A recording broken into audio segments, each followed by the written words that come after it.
Yeah, yeah. Whew, sorry. Wait till I tell you what's coming next. You're going to love it. Oh, okay. All right, here we go. I'm ready. Yeah. Woo.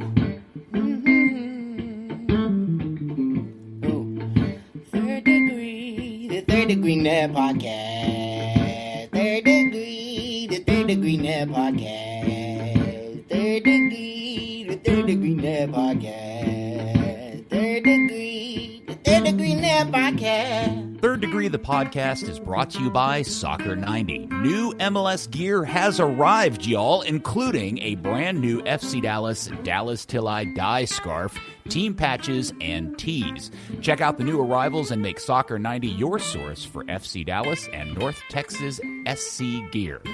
And, of course, don't forget, listeners of Third Degree receive 25% off when you use the code Third Degree to buy all your goodies at checkout at soccer90.com. Well, hello there, FC Dallas Curious fan. Welcome to another edition of Third Degree, the podcast, and boy, howdy, is this one chock full. So much so, we're going to have to break it up into individual parts. Hi, I'm Peter, and joining me are my two normal amigos. First, all the way from somewhere in the Dallas-Fort Worth area, Dan Crooke. Hello, Peter. I'm currently in the lab working on cloning myself for covering the Gold Cup games at Toyota Stadium and also the Cotton Bowl at the same time. And at AT&T Stadium? Will you be at all three? That won't be the same day. Oh, okay. Very good. Well, good luck in cloning yourself. That'll take a lot of extra flesh. And, of course, your hero, my hero, everybody's hero, founder, editor of thirddegree.net, the good Buzz Carrick. Hi, Peter. Calling in today from my office, but I have my puke bucket ready because I think I'm going to need it here in a bit. Well, we got a little bit of a treat today, and it kind of saved today's pod because up until this morning, I thought, oh, great, we're going to get to talk about Texas sister kissing and that morbidly sad draw between Dallas and Houston. But no, the Players Association saved us with a salary dump of epic proportions with one of the meatiest pieces of news we could possibly imagine. So just to make this podcast all the more special, we brought in a very special guest on the hotline with us now, the amazing Steve Fenn, the tableau god, as Dan calls him. Welcome to the pod, Hello, Steve. Hello, everybody. Not sure I live up to that moniker quite, but I appreciate it. Steve, by the way, just officially, because I've always wondered what this was, what the official title was, Data Visualization Consultant. Now, that's pretty haughty, Steve. Yeah, it pays the bills. Good. Awesome. Well, so this morning we're all kind of like eating our bagels and drinking our coffee, and then we spit all of that out when we found out that Franco Jara is sitting on a almost $3 million deal this year, and the Clark and Dan Hunt way overpaid for that particular player. Yeah, I must say, Peter, that I literally almost crashed my car because I was driving when somebody texted me or some other like that. And look, this is the case for me, and Steve can chime in here in a minute. Look, Dan Hunt fell in love with this guy in the Champions League way back when Pachuca played here in Dallas, and he scored against FC Dallas. And since that point, Dan, and at the time, Calvillo and probably Oscar were on board with the idea of trying to get this guy. And they didn't do what I would call put on their big boy pants. And the only one of those guys that's still around is Dan Hunt, because Calvillo has, of course, passed away. And maybe he was already sick by then. So maybe it was Luis Muzi who's left and Oscar has left. So Dan Hunt is still here. And he brought in Andres Zanata and Luchi Gonzalez. And then they went and finally got this guy, but they didn't buy him. They waited 3 years to get him, and by then he's 31 going on 32, not the player he was. And so you're overpaying for a guy that your owner fell in love with. And if anyone wants to question that, you can go back and look up the Dan Hunt interviews where he specifically mentions Jara scoring against them in the Champions League and how impressed they were, and we got to get a guy like that. And yet they didn't bother to actually go pay for him and get him and make that phone call and say, how much is it going to cost me? $2 million, $5 million? Do you take Venmo? Can I PayPal it? Get the guy in here when you wanted him. Instead, you waited, and now you're overpaying for a guy who's past it. Steve, my immediate question for you is because you're the guy that digs into all of this data and you put it in this beautifully graphical interface, is there another more confusing salary deal in Major League Soccer than what we found out about Hara this morning? Well, the collective FC Cincinnati roster might qualify, but they have more millionaires on that roster than anyone else in MLS, and then they went out and signed Jeff Cameron today. That's not included in the salary dump. So I would give them the award collectively, but Hara. I mean, the only place I disagree with Buzz is that looking at the numbers, even 3 years ago, I wouldn't pay this much for Hara because his entire Pachuca career, a big chunk of his scoring was off of PKs. And they already had Ziegler to take the PKs at the time that they signed Hara. And finding a useful person to take the PKs is not that difficult of a task. He would score some, and in his peak with Pachuca, he was getting 0.59 non-PK goals plus assists per 90, which is a good rate. It's not the type of thing that you get from these other players that are making this kind of money in MLS. I mean, the type of tier we're in here at $3 million a year is Nico Ladero is cheaper. Nani is cheaper. Carlos Gil is in there, and then a little bit above there. If you're gonna go this far, Josep Martinez is making 3.9. I mean, why not go find an actual goal scorer in his prime? If you're going to pay this much money per year, I do not understand it. All right, so Buzz and Dan, and Buzz, I'm not 100% sure that this isn't your fault because I know that at the beginning of this deal, you were the one that I first heard that it was Dan Hunt in particular that had this weird fascination or infatuation with Hara.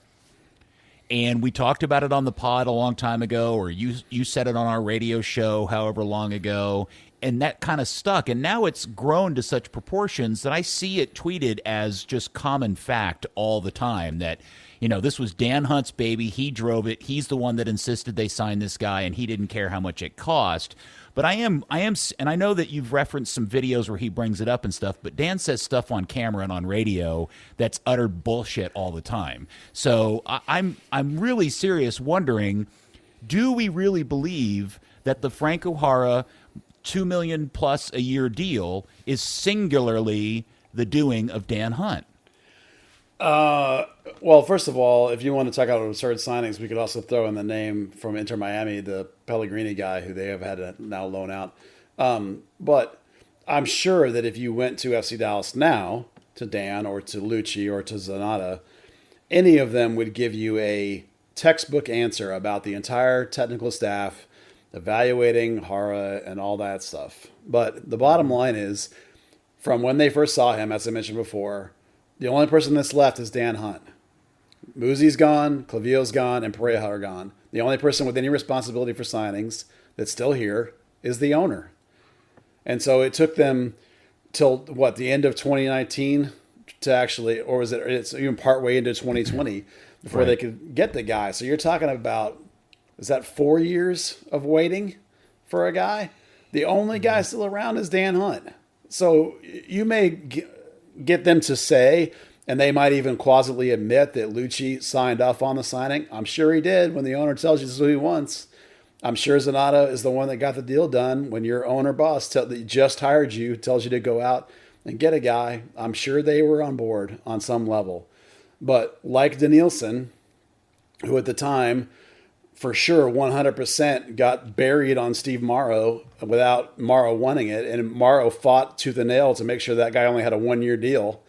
Nobody did that this time because he's on his second year now. And I don't know for a fact, but I'm I'm going to assume that there's going to be a third year of this deal nightmare to come with this guy, because who takes a 2-year deal, right? It's going to be a 3, right? Don't you think? So the only guy left with any responsibility is Dan Hunt. So they're going to say whatever they want to say. Nothing will ever convince me this isn't 100% a Dan Hunt baby, because I remember the tone and voice he had when he was raving about Pachuca and the Champions League, even though it was 3 or 4 years later when they finally got him. Dan, I was going to ask you real quick here, because you wrote a pretty lengthy article for Buzz's website today that kind of broke it all down. I'm interested to know, after you dug into the numbers, since you're around the team so much, what's your reaction to this news? I mean, my first reaction was Buzz's almost mispronunciation of Hunt was hilarious then. I mean, I was kind of astounded. I'm in a doctor's appointment reading the numbers earlier and kind of going, what the hell is this about? I kind of think, when Dan Hunt talked about, and, he's mentioned it multiple times, so Buzz is totally right. It was totally his baby when Dan said the second he scored that goal in Pachuca in the away game, I said we had to get him, and we've put in multiple bids over the years that were turned down, and we had to wait it out. When they talked about him being the biggest contract in FC Dallas history, I kind of took that as, like $1.5 million. Okay, that's not terrible. Right, that's not saying much. Not a quarter of your roster spend. It came up to 24.3% of their base salary. Well, okay, hold on a second, because I swear, and I don't know where this was sourced or how I came about this impression, but up until this morning, I was under the idea that his salary was just somewhere slightly north of $1 million. Like, oh my God, the Hunts finally eclipsed the $1 million window to get somebody, and they're paying him like $1,010,000. Well, did anybody know? I mean, did we? Am I right? And that was kind of the general thinking. I think we just hypothesized, because that glass ceiling was $1 million, that it was just over $1 million, not like a specific amount over it, but just in general. Yeah, So I mean, it seemed like if they were gonna, if it was gonna be bigger than that, they would have bragged about it a bit more. Like, Yeah, if you're we've paying done this double much, our biggest ever salary. Yeah, right? Like, if you're gonna pay this much, then that's, part of that is probably considered marketing in a sense. So why wasn't this brag about how much you're spending? And so I've got all these salary releases across the years, and out of curiosity, I ranked all of the FC Dallas ones from every single season. So from Hara's 3.0 this year, 2.9 last year, those are 1-2 with a bullet. Then there's Julian de Guzman, but Toronto FC was still paying most of that salary, so Right. It doesn't really count. Third place is Rito Ziegler last year. He was making $1 million in 2020. Then you've got Mauro Diaz, earned a good payday towards the end at $880,000 in 2017. Then you've got Danielson. There's another name to talk about from the old days. So he was making about $880 as well. Ziegler What was making. what was Davino making? The Mexican center That back. was, traffic I cone. believe that was pre-2007. We only started getting salary releases when the Players Association started in that year. Okay. Well, I thought Davino was after. Or maybe it was. Danielson. Hold on, let me. I think he was the search year real fast after. on the data. Yeah, I think he was and I don't think we ever knew what those guys were making while Steve's looking that up. And again, I that's the mystery in all of this, is for all of the talk of how cheap they are and they'll never pay anybody over a certain amount of money. If I had found out that Hara was making 1.5 or 1.6, I guess I wouldn't have been all that blown away. But when I started seeing 2.1, I just couldn't believe my eyes. They had doubled it like that. And the other thing, Steve, that I think we should probably take a minute just to allow you to explain a little bit is the difference in the two columns in the spreadsheet that they put out every 6 months or whatever it is, because there's basic salary and then there's guaranteed compensation, and there's some kind of vagaries in that math, correct? A little bit. It's not that complex. I'll pull up the official definition of that from the Players Association in a moment. But you're right. Davino was actually 2008, and he was making $400,000. It was not a huge salary. I mean, that was. And to put that into context, Paxton Pomykal is making $600,000. Well, consider at the time too that the second highest paid player was Cunningham, who was on a base of 245. So Yeah. Davino was almost, not quite, but 50% more than the next highest player. And after that, the highest guy was Arturo on 166 and Victor Socorro on 163. So the structures are changing, constant growth. It's a very different day now. I was going to say, if you really want to laugh, David Ferreira won MLS MVP on 300,000. What I thought was valuable here would be to just make sure we explain the definitions a little bit for everybody, because the one thing that we should all be fair about is these are not definitive absolute numbers.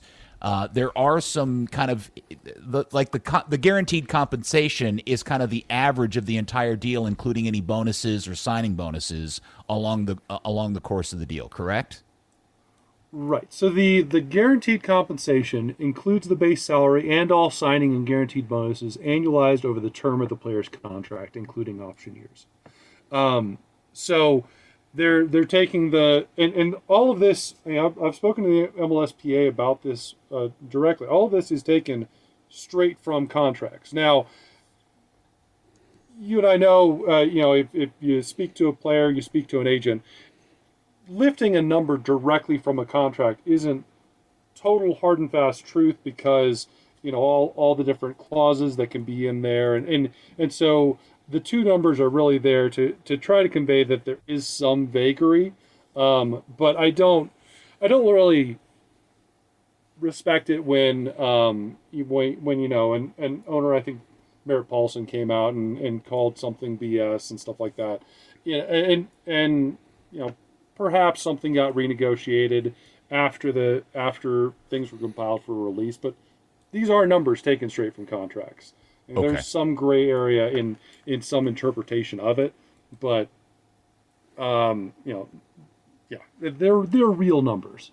Okay. They're not the salary cap numbers, because we certainly know that TAM and GAM and all that other stuff goes into everything, but this is what they're making. Okay.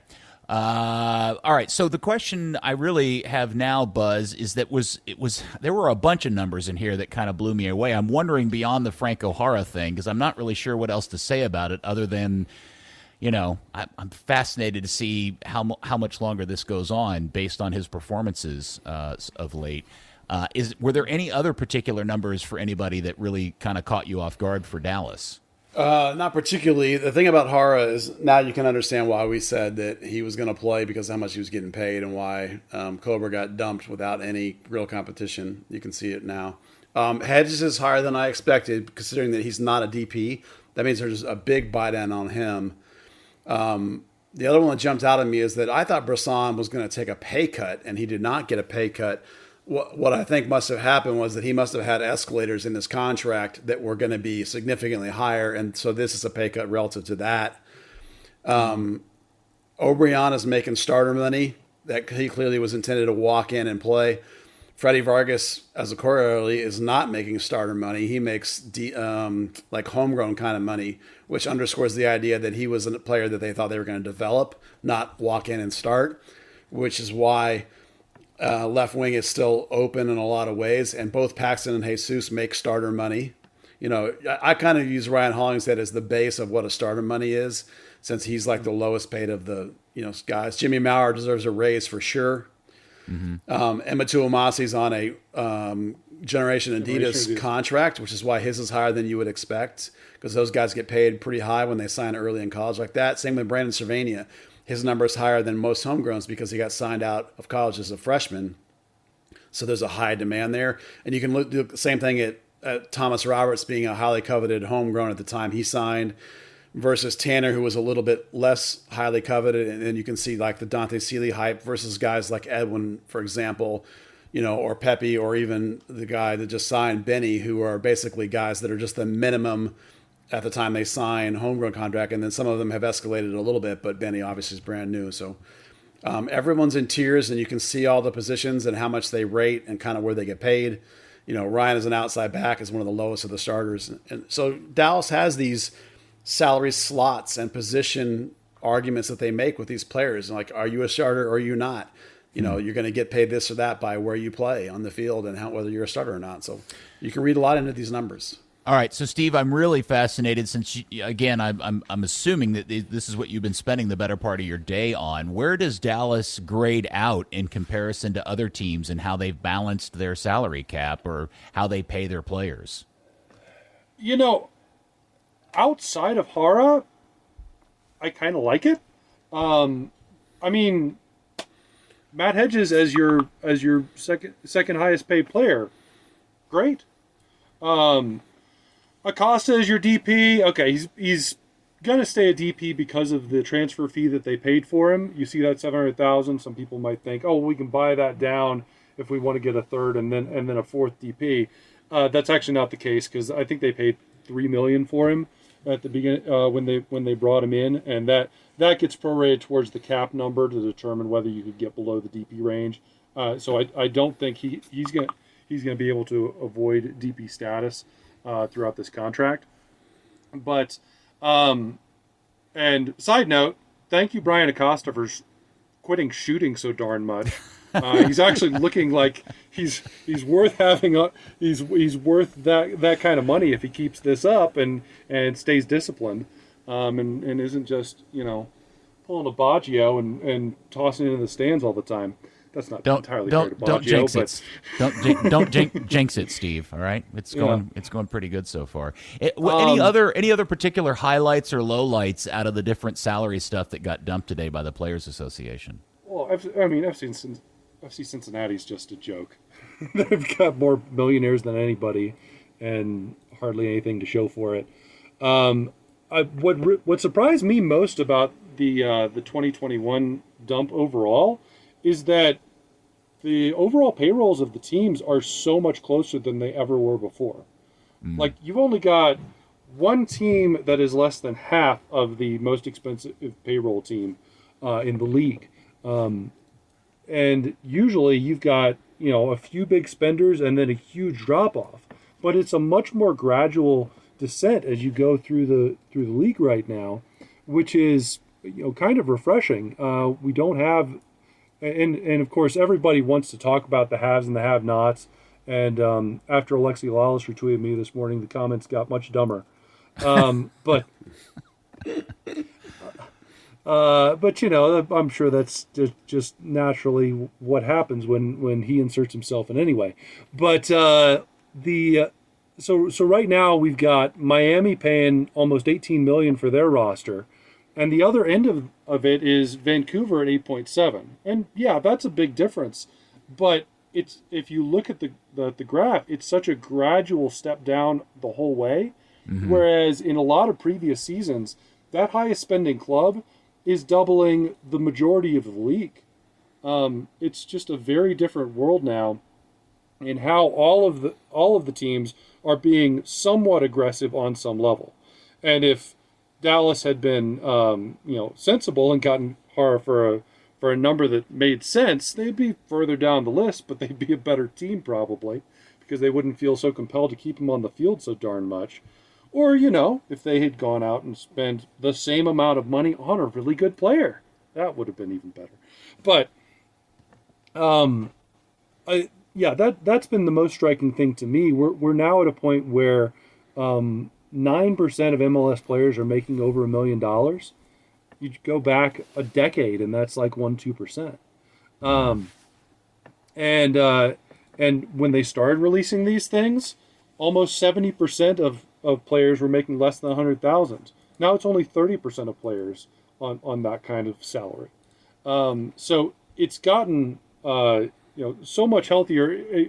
I think I remember back in 2007, 2008, somebody described it as, well, we've got Major League and Minor League in the same roster. That's why these guys are making $13,000. They're actually kind of the minor league guys that are trying to earn their way up into the first team, even though they're on the roster. We're well past that kind of paradigm, and everybody's making a living wage. which is quite refreshing.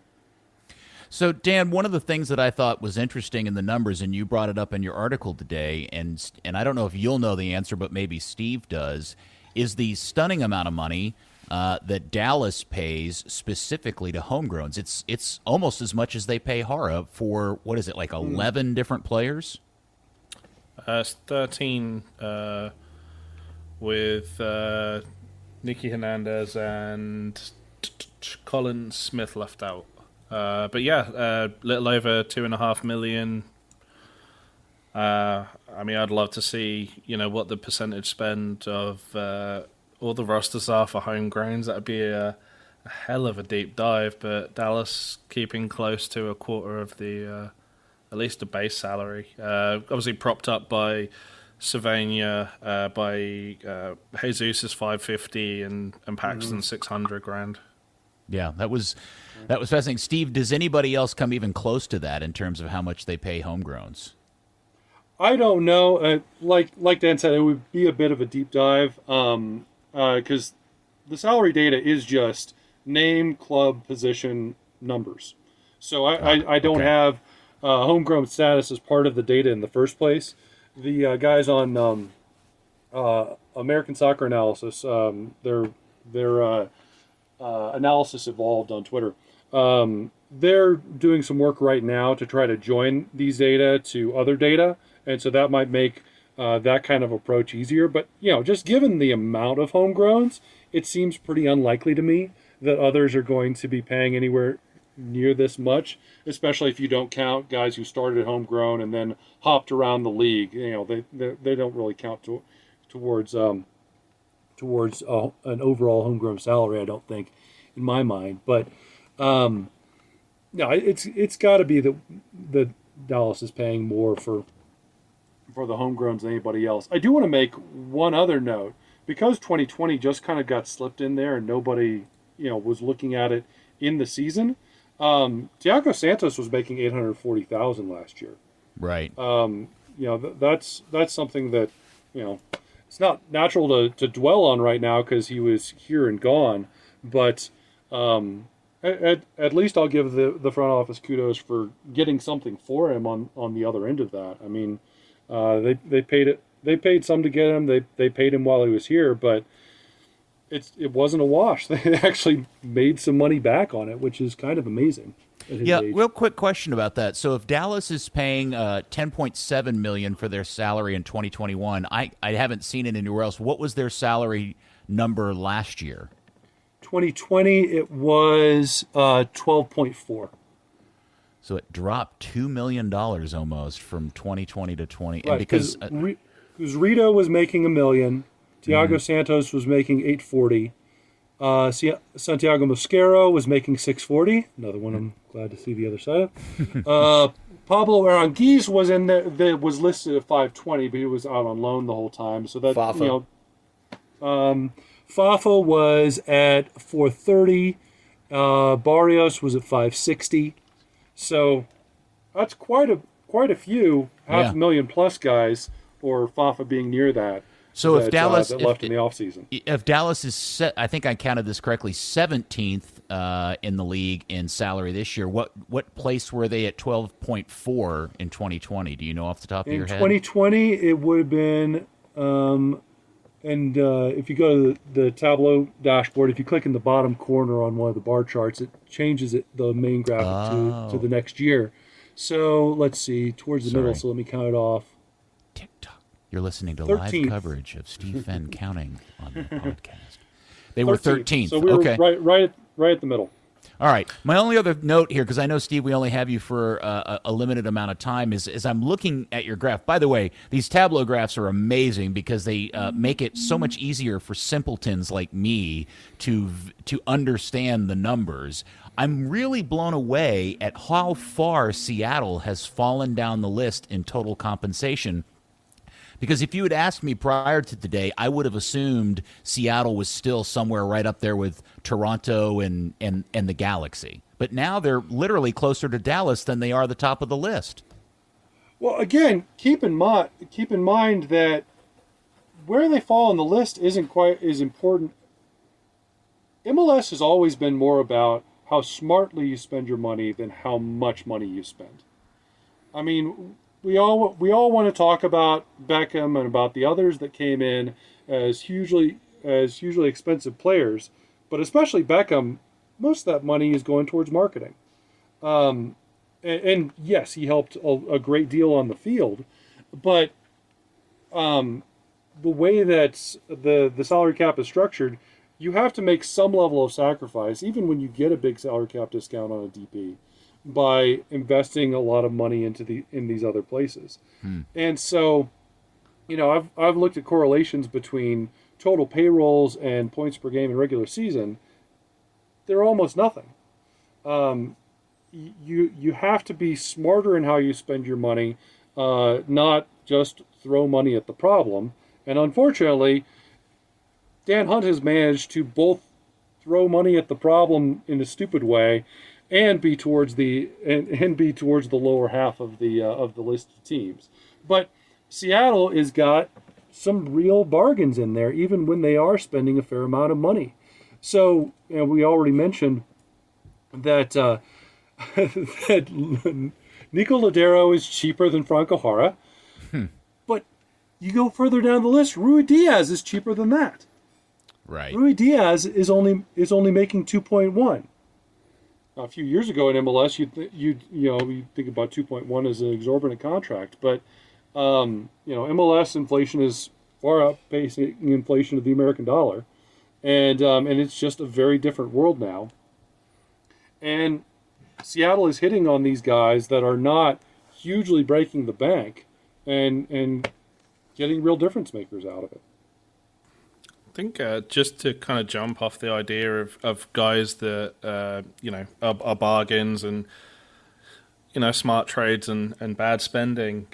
Sometimes we'll talk about escalators, being a big incentive for trades. You can look at like Maxi Arita for Houston. He's making 1.2 million now, which is absurd, and that was the real prime reason to get rid of him to Montreal originally. One thing did pop out for me today was Fafa Pico. When he signed, we only had the 2019 salary guide, and the notion was great. He made $174,000. That's a bargain.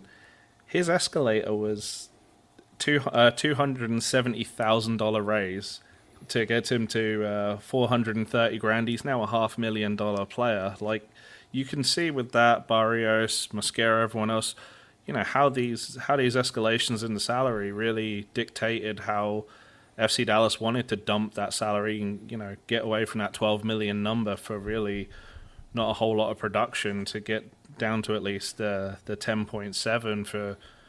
I mean, if O'Brien and Vargas don't necessarily pan out as well as we'd like them to, really the same value for money. So wait, just for dummies like me, escalator is just the difference from season to season and how much they get paid, correct? Or is it some actual triggering thing? Yes, it can be both.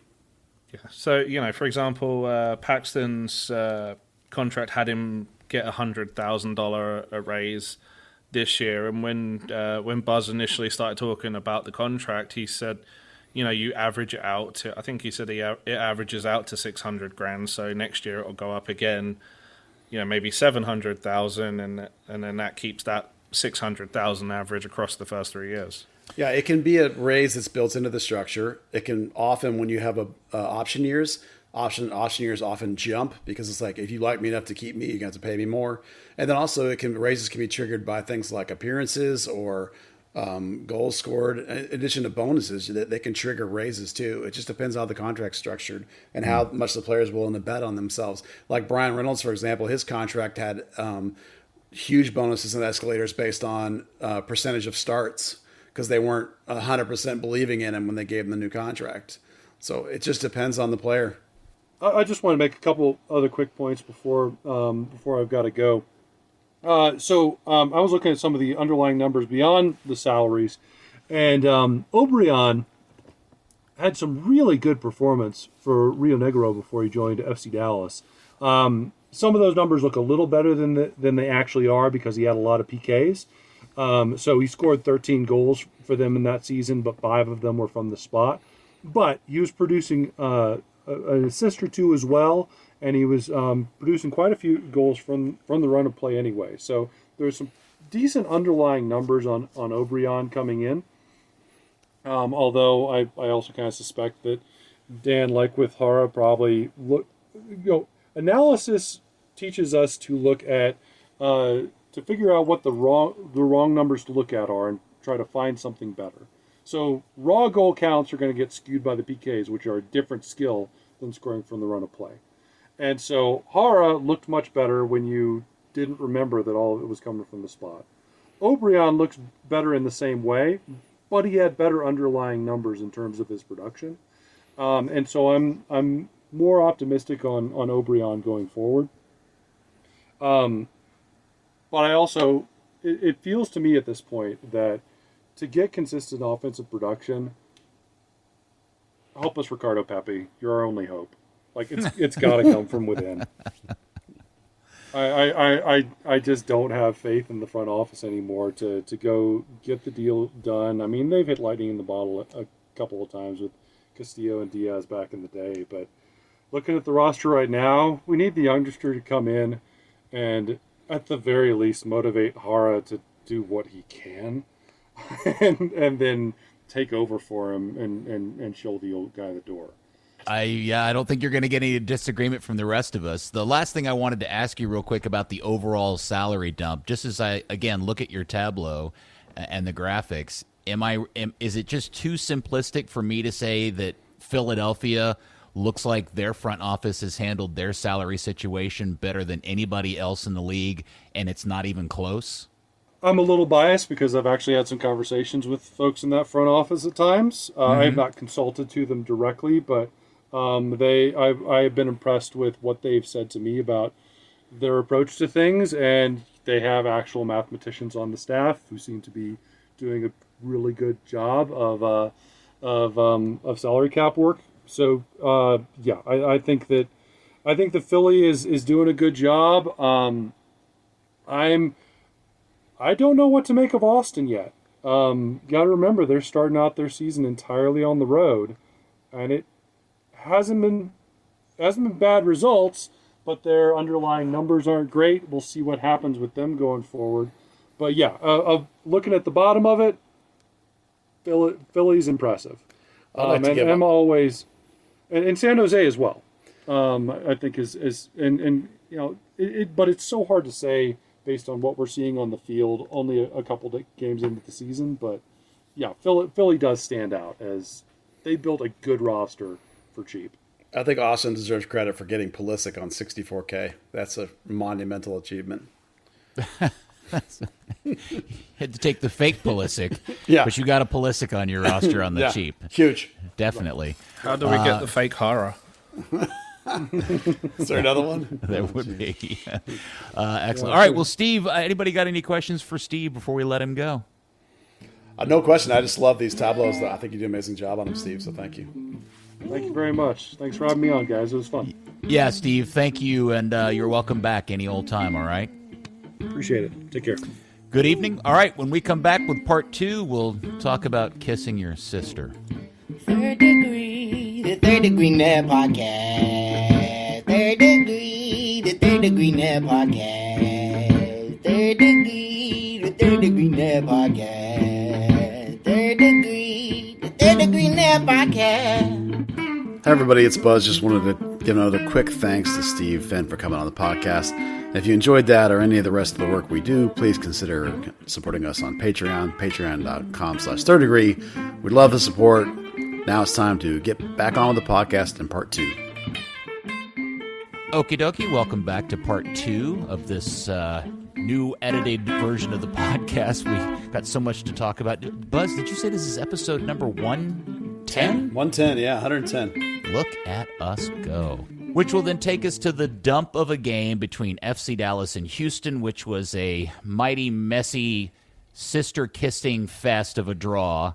And I'm mostly concerned to hear you guys' reaction, because my reaction is I think that this was far more concerning of a result than the win against Portland was encouraging. I don't know that I'm going to quite go that far, but it was a terrible game. Part of it, I think, is that, and this is not from just an FC Dallas perspective. I'm talking about just watching it. Oh, yeah. Terrible game, boring game. People I know on both sides of this fence, Houston and Dallas, said terrible game. For me, the downsides are the hype of the Portland game, having had Pepe start and things looking so much better, to then go back to Hara. I don't get it. The thing becomes dour and doesn't work instantly. Houston also chose to play 3 holding mids. Basically, they're going with a very stingy sort of lineup because they don't have a prolific goal scoring team either, because they've got guys that Dallas rejected, like Yurti and Fafa, not scoring, and then their best player Pasher, who's come from the USL, was hurt, so they moved Memo up to the wing. But not a great game. There are some positives we can talk about. For example, 84% of the shots came in the box for Dallas. That's a remarkable job in terms of getting good opportunities. Now, maybe they're waiting too long, perhaps, but like that positive, it's just it was a regression compared to Portland, and that certainly is worrying because you're talking about a rival game against a team that you're going to be battling for that last playoff spot, and you went out flat and didn't have much spirit or much anger or much. It was almost like a friendly, right? Is that what it felt like to me? I just, and I don't know. For the 4th game of the season, it looked like the first game of the preseason. There were so many bad passes and missed passes and poor first touches. And Dan, the thing that I came away with from the game is Dallas just didn't look like a well-coached team that day. I think that's fair. I was a little bit concerned towards the end because you've got Houston are pulling Memo Rodriguez, Fafa Pico. They're pulling they're dangerous players, and definitely invisibly settling for the draw.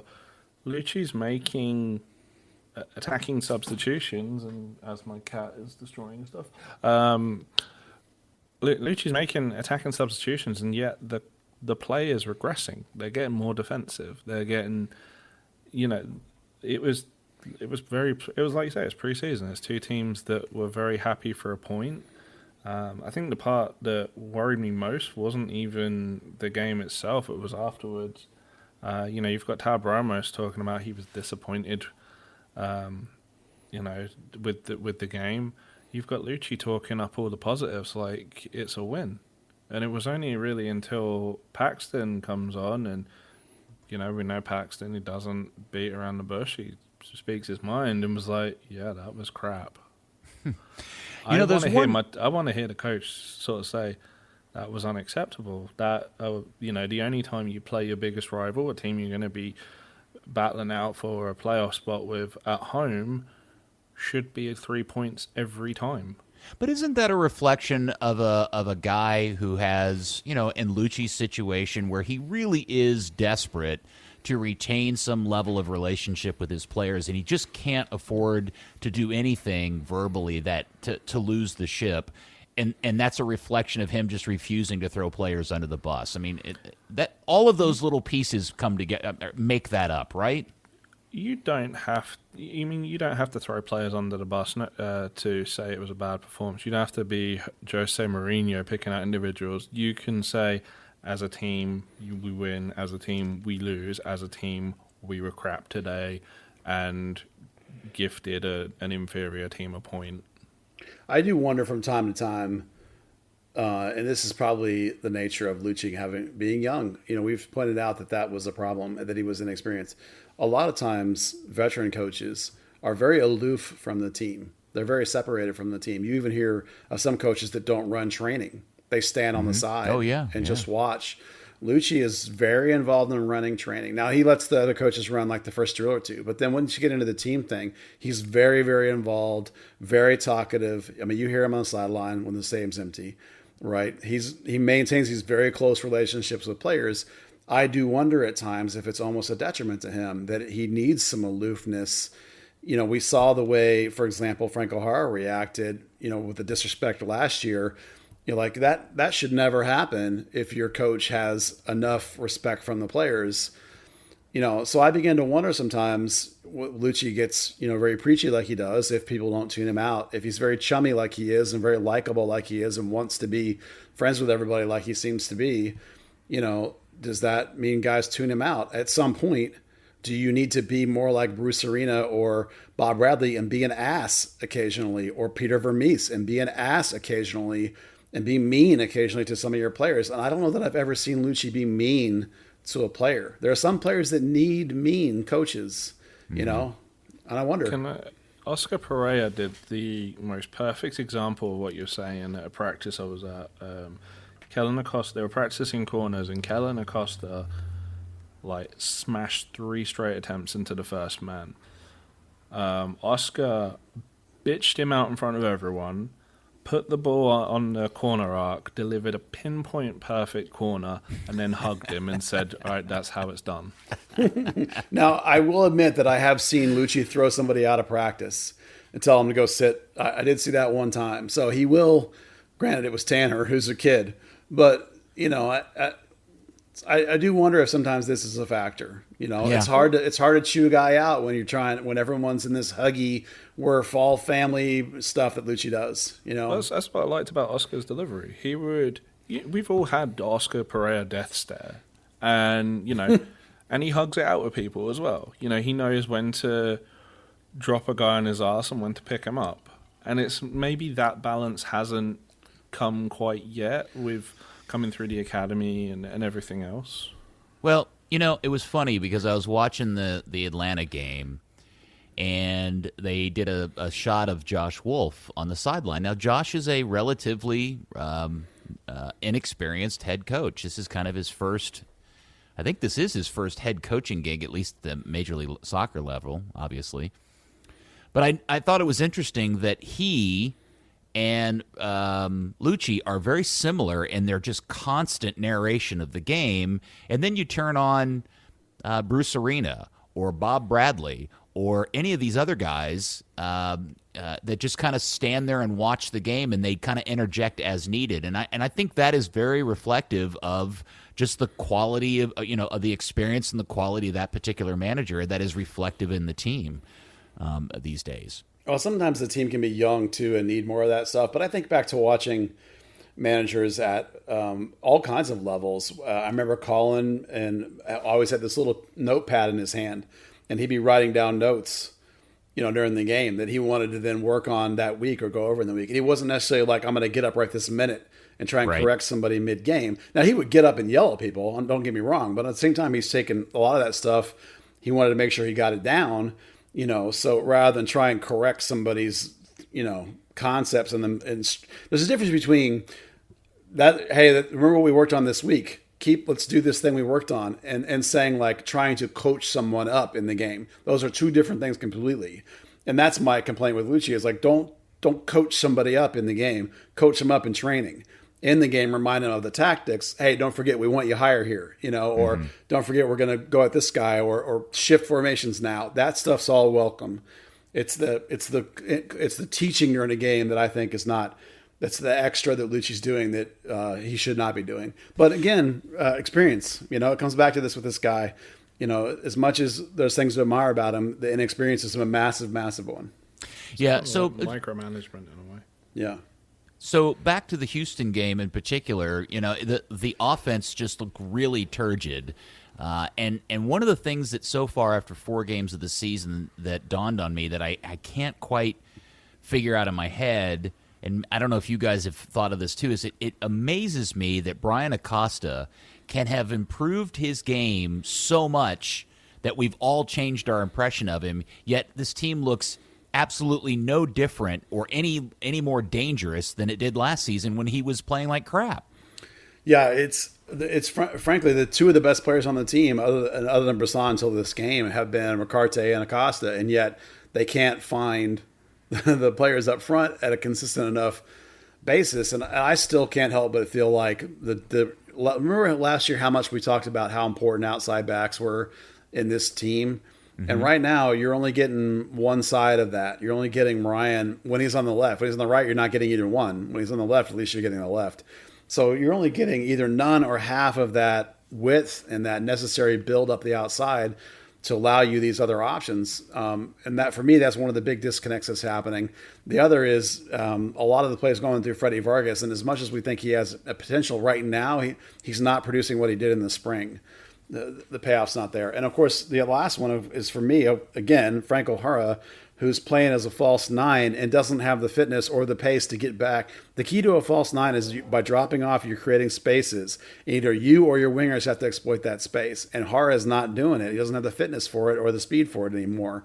So it does not working, in my opinion. And until you change that guy out, the offense is going to suck. Okay, that's a really good point that I wanted to dig into, which is it's very clear to me, and I think to everybody else, Frank O'Hara is playing the number 9 position very differently than Ricardo Pepi does. And what I can't figure out is that Frank O'Hara making the decision to play it as a false 9 and soak back into the midfield, or is Pepi being told by Lucci to play it differently and play it more traditionally, like getting in behind defenses, or is it some other disconnect between Hara and the coach?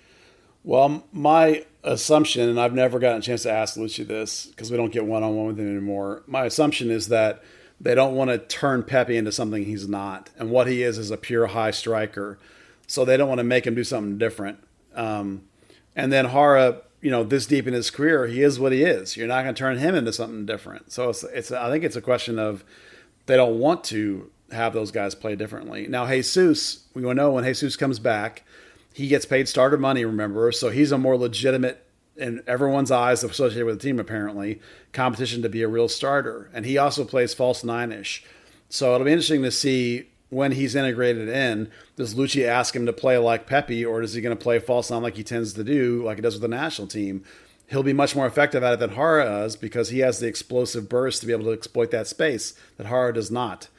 So, I'm optimistic that Jesus is going to have a really good season when he comes back. But, I'm not going to hold my breath either. But I feel positive about that idea. All right. So, Dan, I'm going to ask you, are the stock prices of O'Brien and Vargas falling? They're a little bit like Dogecoin, right? We think they're heading up, and suddenly they start heading a bit down, and we're like, what even affects this? Why is this happening? Probably the worst analogy you're going to have today, right? No, you can never go wrong with a Dogecoin reference. The thing is I at least for me, I haven't yet quite figured out what O'Brien is good at. Even the goal he scored in the game was kind of wonky.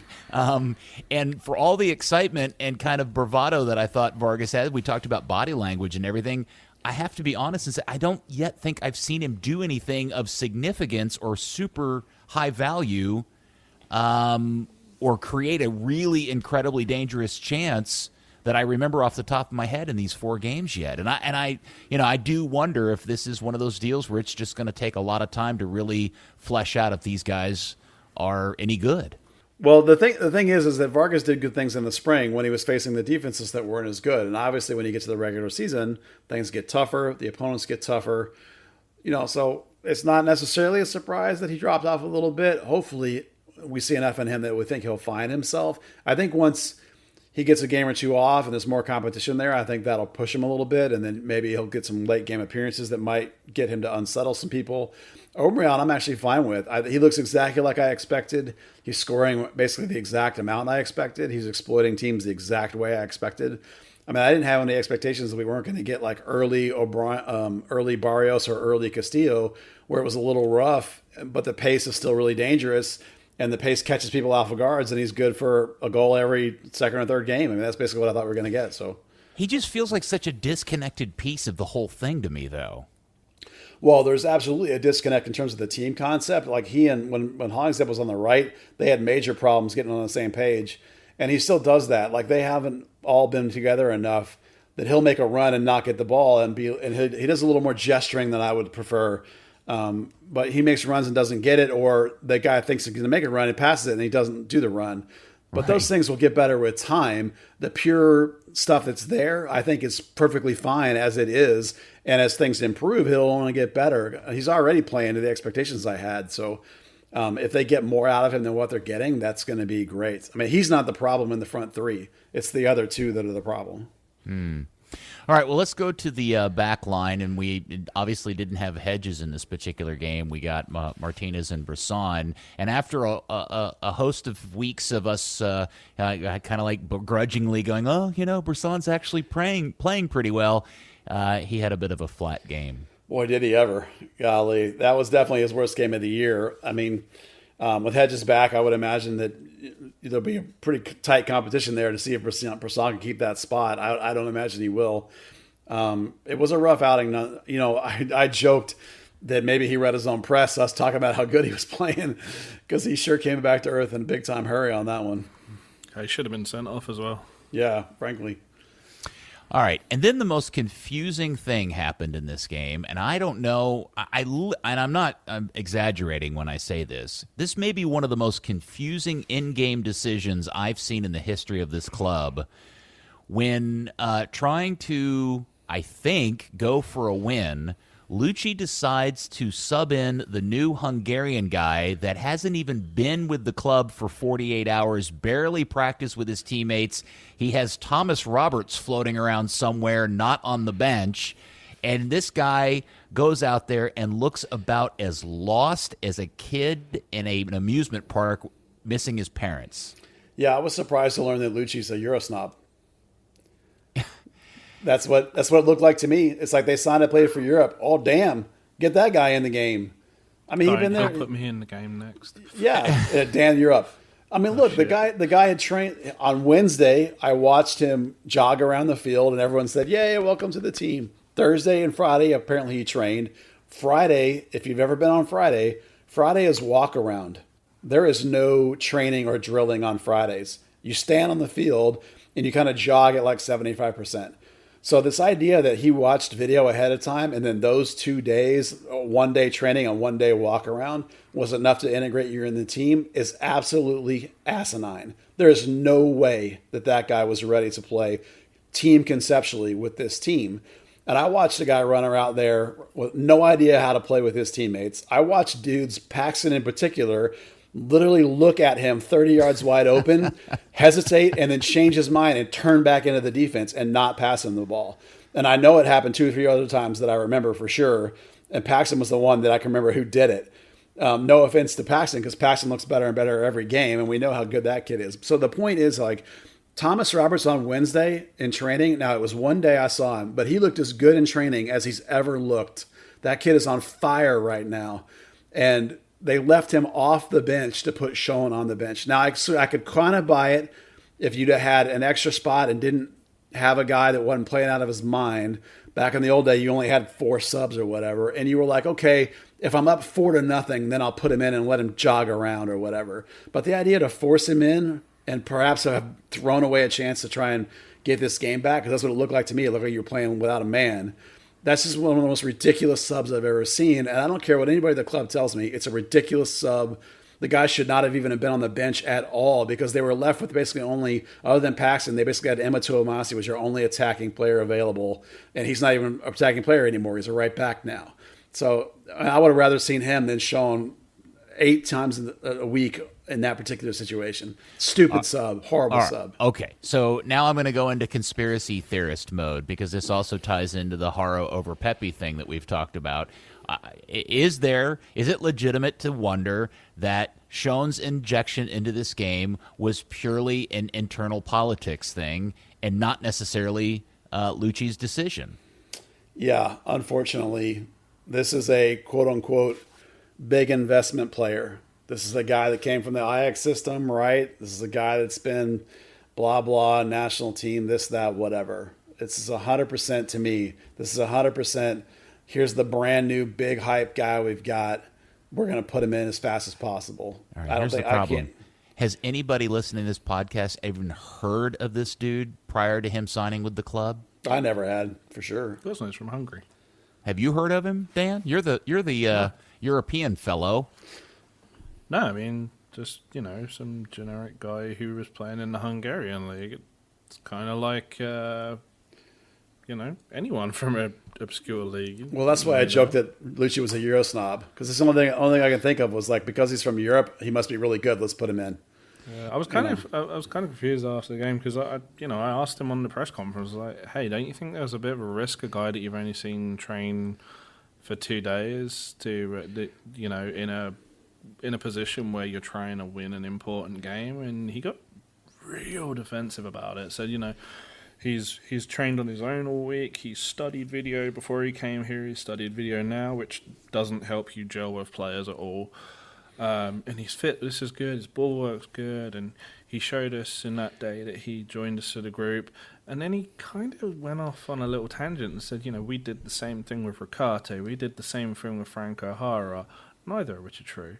And that all mid-season transfers are the same way. And no, they're not. People don't step off a plane and train with a team one day, breaking the unwritten Wednesday rule and things like that. That was that was a special kind of crazy. Well, I would also argue that even if in fact those were true statements, I don't think you had in those instances players in waiting, homegrowns in particular, that were clearly ready to go. And I'm just and based on what you've told me, Buzz, in watching practice and what I've heard from other people who have watched practice, is that Thomas Roberts in particular is balling out right now and really deserves some time with this team. So not even to stick that kid off the bench just to throw this guy on, 2 days after he shows up, just really confuses me. I just don't understand what's going on.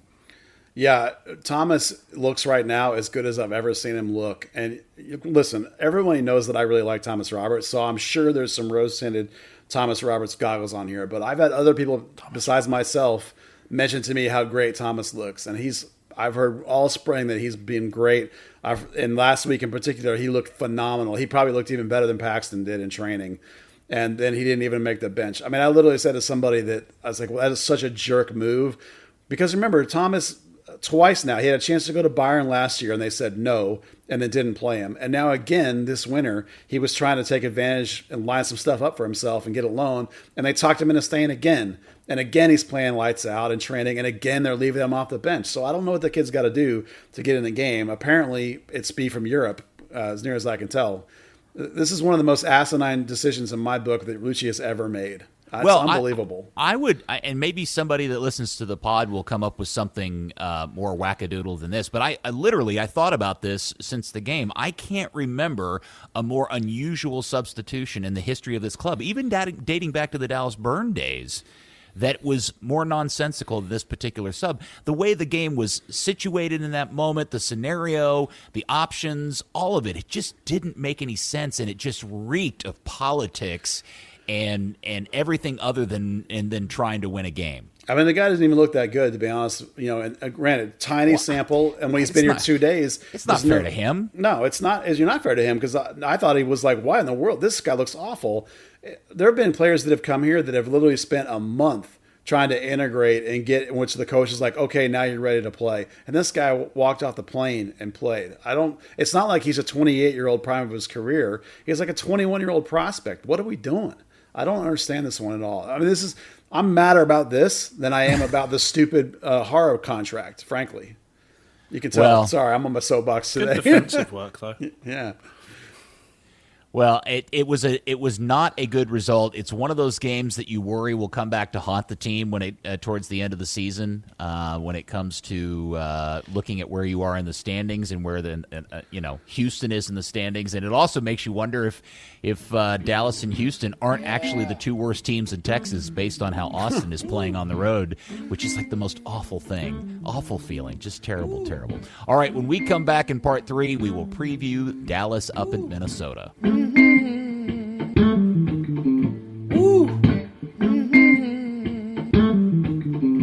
Hi, everybody. It's Buzz again. Hope you're enjoying this segmented podcast. It got a bit long, so we decided to put little breaks in it. We hope you like what we're doing. We hope you like our podcast. Hope you like the website. If you do, give us a chance. Support us on Patreon, patreon.com/thirddegree. Now let's get back to the show. Woo!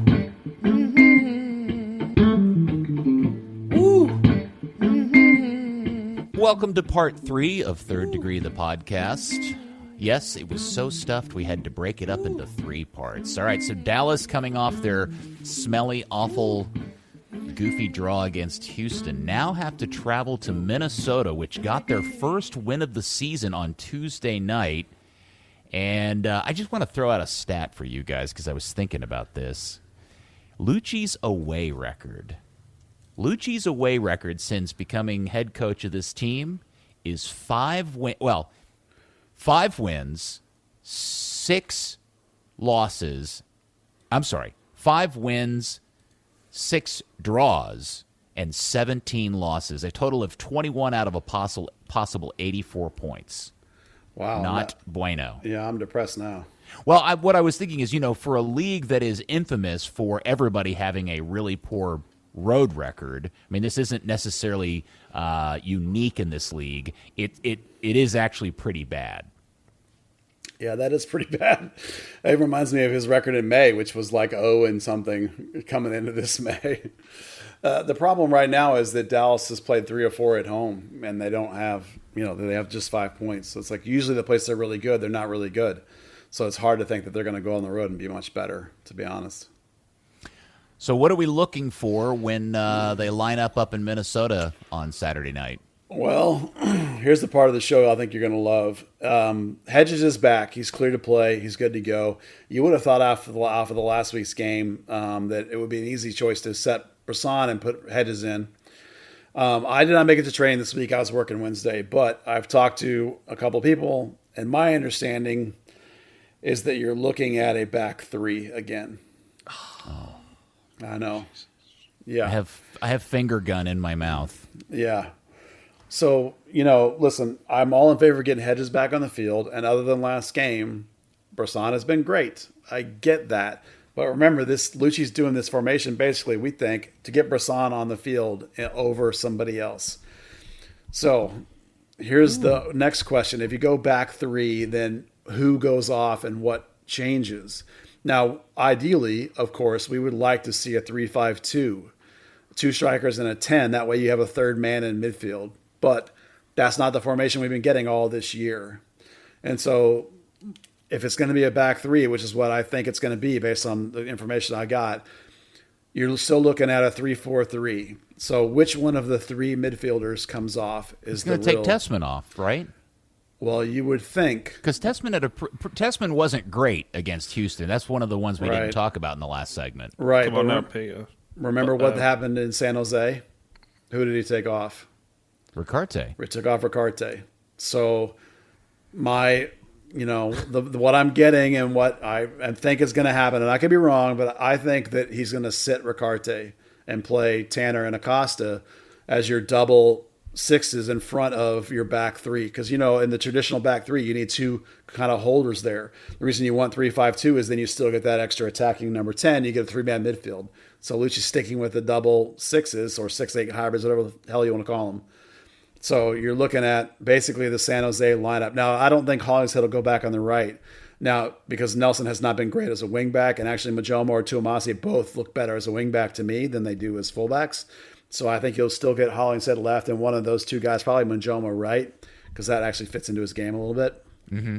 So my assumption is then Tessman, Acosta in front, and Vargas, Hara, O'Brien up top. The only the 2 red flags there is I think is there so much pressure to play Sean that he actually starts him a week later over Vargas? I think Paxton's another week and a half away from being ready to start, maybe 2. So left wing is the question mark. And then does he stick with Hara? And I'm afraid the answer is going to be yes, that we've all seen the salary now. Pepe got the 1 game, but, this is a road game. So Lucci goes into grind it mentality, right? Low block. Remember what Lucci does on the road. Sits deep, 5 across the back, basically. Grind it out. Old man Hara. That's what I think you're getting this weekend. As much as I hate all of that I just told you, because I don't like any of it. But that's what I think is going to happen. Dan, you have something positive to tell me, don't you? I can always count on you, Dan Crooke, to cheer me up. Paxton said the other day that he's not had a setback in almost 5 weeks. That's positive. Yeah, we didn't really talk about Pax's performance in the Houston game, and there were flashes where you just started to feel like you were starting to see the kid come back again. Yeah, Wow, it's that bad that we're talking about a crap game. Yeah, I know. Yeah, look, I mean, every time you see him, he looks a little bit better, right? He's pushing his fitness up every time. It's still a couple more weeks away. It's going to be a long season for him until he gets it all back 100%. Yeah, I don't mean to keep harping on the Schoen thing, but that was the only good aspect of that insertion of the Hungarian kid was that it pushed Pax back into the middle of the field. Yeah, I think in the grand scheme of things, Paxton's probably going to be the long-term answer this season at left wing, just because Schoen is, as much as they apparently are investing in him, quote unquote. It's like you're still talking about a younger kid, relatively speaking. He and Vargas are both, 21, right? Schoen's 21. I didn't lose my mind. So, I think Paxton's probably the more likely guy to start the most games at left wing, but he's still not there yet. I don't think you can count him as in the mix at this point. So it's going to be Vargas or Schoen. El Medcore looks great. He was the best player for North Texas. I don't think that gets you the start the next game, but so it's basically those two guys. Will they go with Schoen over Vargas is the real thing. Yeah, Minnesota's been pretty crummy this year, and they got a 1-0 win last night. When we're recording this on Thursday, they got it on against Vancouver. But they play a 5-man midfield, and I just remember Dallas continuously getting just run through, and lacking an extra guy in the midfield, and that just doesn't. I don't get it. I don't understand it, and I still think it's all tied to the sale of Santos, and then just feeling like they don't have a true defensive midfielder. Well, there's a lot of reports happening. There's even a report of that guy that Dallas was targeted that apparently he refused to travel because his deal with Dallas is sewn up or something.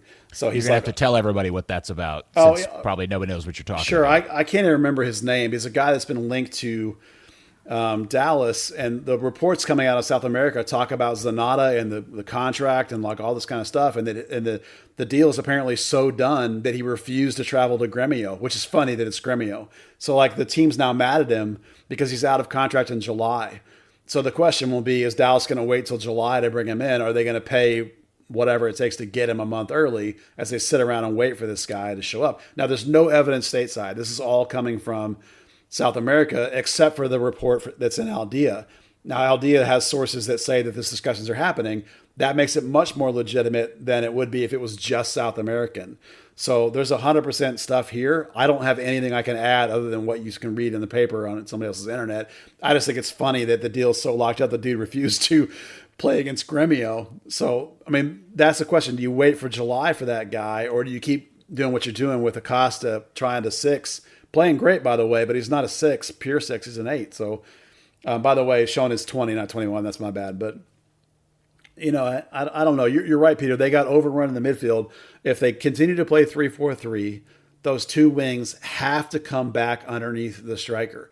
But Hara's a false 9, and Obrian plays wing wide and high. Not right. Vargas plays it right to play that way, but he can't do it by himself, and he doesn't come in and park there like a 10. It doesn't really work. It's a mess. Yeah, the guy that we were talking about is Fusundo Quinong, who plays at Lanús or Lanús. Yeah, thank you. And he is 28 years old. He is a defensive midfielder. He's Argentinian, and he's played on the Argentinians U17s, I guess, at one point. I'm just kind of going through some of his information here. And there was just rumors that there's a deal pending, and there was something on Twitter today that he refused to travel for a game against Gremio in the Copa, in one of the cup tournaments, because he's getting ready to come to Dallas. So he's actually refusing to play, period, until this contract runs out at the end of June. Well, there you go. Yeah, that's being widely reported, and the team's apparently really mad at him. So there's obviously enough concrete stuff there that something is happening. Hopefully it actually is to FC Dallas, because they can really use the 6. Because Cirillo's not ready yet, right. And Acosta's not a 6. But it'll be interesting to see, because that'll change a whole lot of stuff. It feels like we're in this grinded out mode here with this team until they can get all the pieces ready. And one of those pieces is apparently going to be a 6. One of those pieces is probably Jesus Ferreira being healthy. Is one of them somebody learning how to play left wing, Paxton getting healthy, or are we just waiting around for all these things to happen? You got to sort out right back too. That's the other thing you got to sort out. So there's lots of things that could turn the season around for this team. If like 5 or 6 of them happen, the team could get going in the right direction. I mean, it's a lot. You got left wing, you got 9, you got 6, you got right back, and maybe Jimmy Mount needs to come back a keeper. So that's 5. Well, that's a lot. Yeah, I had this question the other day. If Obrian went down with an injury, who plays right wing? Like, who's the backup at that position on this team? Well, on paper, it's Dante Seeley. That's who subs in. But probably if he had to start somebody, it would be Paxton. Right this minute. Except you can't. Really, he's just, okay, yeah. I mean, you can't start Paxton right now, I don't think. But No. I just fundamentally, do they have a backup right wing on this team? And I'm not sure that they do. Well, like I say, Dante Seeley at the 80th minute, it's Dante Seeley. If you had to start somebody there, it wouldn't be Dante Seeley. It would be somebody else. They'd have to take somebody and play them out of position to play the role, is what I'm saying. Yeah, Pepe. Could be Pepe. Could be Jesus. Ema could do it, yeah. Ema could do it for sure. I mean, you could make the case right now, no one's capable of starting at left wing for 90 minutes. The way Vargas is playing lately. All right, now in the crayon written run sheet. Oh no! I'm thinking this is maybe just out of the anger that you had over the substitution of Schoen in the Houston game. It actually says here in almost like angry murder killer letters. It says, "Does Lucci actually effing start Schoen? ? Skull and crossbones, knife with blood on the end of it." Well, that goes back to the left wing spot problem. I mean, they threw him in when he wasn't ready, so why not start him when he's not ready? If there's a lot of pressure to play this kid, and Vargas hasn't been great, if he's a more traditional wing and not a false wing like Vargas is, would he bounce Obrian more? Well, except you don't want that because you're playing 3-4-3, but that doesn't mean that's not what they're going to do. Yeah, I just wouldn't. When you're going to sub a guy in who's not ready, why not start a guy who's not ready? I mean, what's the difference, right? Put him in. So, Dan, going to Minnesota, a team that's really struggled, but coming off a first win, but it's also a road game, we're going to get a pretty decent sense of where Dallas is after 5 games in this scenario. This is like a really good test for this team to tell us if they've actually got something. I mean, I wouldn't even count the win. It was a 1-0 win against Vancouver. That's like beating Portland's B team 4-1. I mean, it's another winnable game. It's a winnable game on the road. That in itself is an indicator of how the season's going to go if they can start to capitalize on those moments, because they sure didn't at home the weekend. Okay, well, let me then I'll ask you this question, Dan. 4 games into the season, is this team better or worse or about where you thought they'd be at this point? They're behind. And what in particular are they behind on? There's no cohesiveness. For year 3 of a cycle, you want to see a team that can play the ball around comfortably, can transition well, and there's no transition going forward. Defensively, it's been great for the most part, but they're just struggling to get the ball into the front 3. The front 3 are all over the place. You've got your 2 wingers trying to converge on the penalty spot, and your 9 just getting in the way. It's just it looks like a team that doesn't train. Almost. Buzz, your turn. Oh yeah, worse. The last second sale of Thiago Santos, Lucci has been, in my eyes, he's been trying formational tactical adaptations to deal with the fact that he doesn't have a 6. So that's hurting the team across the board. And then because Emma got hurt in the preseason, there was a big cluster at right back. Can we put Ryan over there? Now we're going with Mujoma over there. So that hurt both right back spots. And then we thought we had a left wing sorted, but we don't. So, those 3 things are really hurting the team the most. It makes them worse than we thought because it's hurting the defensive cohesion a little bit. The problems in the back, and particularly the 6 being missing. Mm-hmm. So the team's not as good defensively as it was, and the offensive rebuild so far looks like a bust. I'm not so sure that – Obrian for Barrios to me is a wash at this point, but Hara's not doing squat, and the left wing problem is definitely a problem at this point. Yeah, I don't want to give up on Vargas too soon. Yeah, I'm not giving up on Vargas either. You know, the kid's a younger guy. He's got potential, but right now he's not the answer at left wing. And no one right now is the answer at left wing. So that's a question mark and a problem. It has to be fixed. Well, maybe Lucci will get his 5th win or 6th or 7th draw and not his 18th loss on the road. Maybe that's what we have to look forward to. 7 p.m. up in Minnesota. The game is on Channel 21, and I'm sure Mark and Steve will kick ass and do their thing. Okay, the other news that we got this week was that the Gold Cup games have been announced, and we knew that Dallas was getting a ton of these games because we have so many awesome facilities, and that we were actually going to get international soccer back at the Cotton Bowl, and I'm super excited about that. And we found out the games are spread across Toyota Stadium, the Death Star, and the Cotton Bowl. I can't remember if it was you, Buzz, or Dan that wrote the article. What's the story on who gets what? Yeah, there's 9 games in the Metroplex, unless I miscounted. Toyota Stadium has 4 games that are teams that are like, and we need to play them somewhere, so they're at Toyota Stadium. Mexico has 3 games in Dallas, which is crazy. They obviously have decided that Dallas is an epic mega center for Mexico because they're playing at the Cotton Bowl twice and AT&T once in the opening round games. That's amazing. Wow. Yeah. You know, because Mexico, probably all 3 of those games will draw some crazy numbers, and they clearly went out of their way to set it up where Mexico is going to get those 3 games. I mean, because even like on those games, goodness gracious, on those days that they're playing, they're not playing 2 games at one venue. They're playing one place and one the other place. So there's like a added logistical situation just to get Mexico these games in Dallas, which is crazy. Well, I'll say this. I bet the game at AT&T is huge, but I am willing to bet that the 2 games at the Cotton Bowl will actually will have better attendance at the Cotton Bowl than AT&T just because of the location and the fact that you don't have to pay the exorbitant parking prices you have to pay in Arlington to go to the Death Star. Well, it's also reachable for a lot more of the Mexican fans that are here in Dallas. You know, anyway, I agree with you completely. And then AT&T gets the quarterfinals. 2 of the 4 quarterfinals are at AT&T. So those are the 9 games. It's going to be great to have international soccer played around here. Some of those games are going to be crazy. Some of them will have 5,000 people there or less. You know, if it's Caraco versus, Haiti. Yeah, Haiti, something like that. Because some of these games are like qualifying winners are going to come up. It's going to be like small countries in some of these spots. So, nonetheless, it's all going to be pretty fun soccer, and it's cool to have it all around here.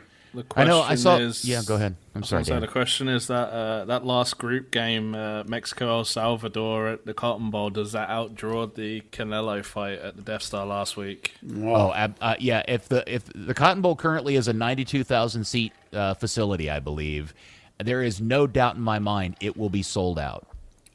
Yeah, I would agree with that. If in fact they're allowing 100% attendance and there's no manipulation of that for COVID reasons. El Salvador and Mexico at the Cotton Bowl, are you kidding me? They haven't had a game like that here. A game that means something, too, right? It's not just a friendly. Yeah, Gold Cup. It will be insane in that place that night. Yeah, I mean, the only challenge they have is kind of what we see with the women's national team coming here sometimes, that having 3 games in the space of a week can kind of, water down the crowd a little bit. Well, I would think, is that the last of the Mexican games? That is, yeah. Yeah, I bet people, if there is a game everybody's waiting for, it'll be that one. Yeah, that's on a Sunday too. Because the other 2 games Mexico play are minnows, right?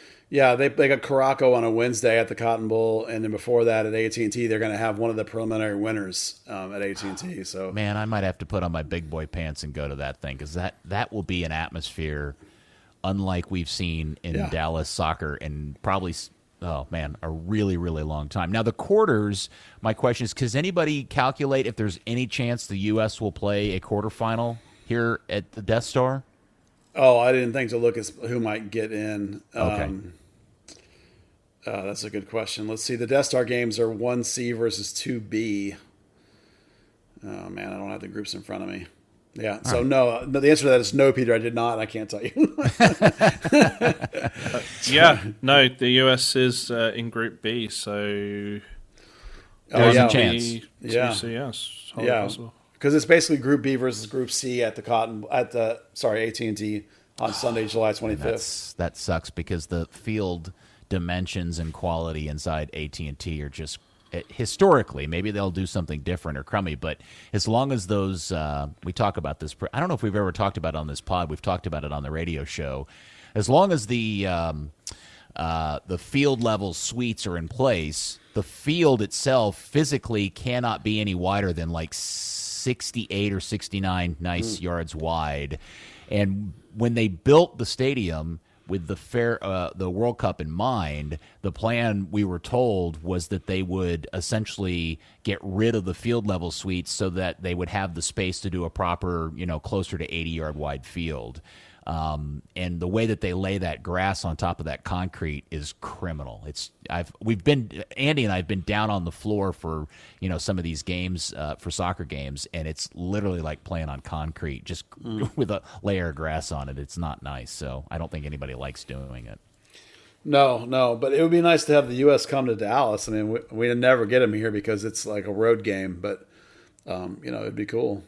Yeah, the Cotton Bowl. Oh my gosh! And then I'm assuming the games up at Toyota Stadium are just minnow games, correct? Yeah, it's basically probably what you'd call it is the games nobody else wanted. I mean, it's. Let me look real quick. Well, while you're looking at that, I know people were asking on Twitter earlier, they're like, why doesn't Dallas get U.S. games? And it's because the value of selling tickets is all in the Mexican games. And yeah, and I'm gonna guess between those three Mexican games, they're gonna I don't know. They'll probably break 250,000 seats, right? Yeah, I mean it's going to be up there. And plus, if you're the U.S., you don't want to play down here because there'll be more road opposition fans than U.S. fans.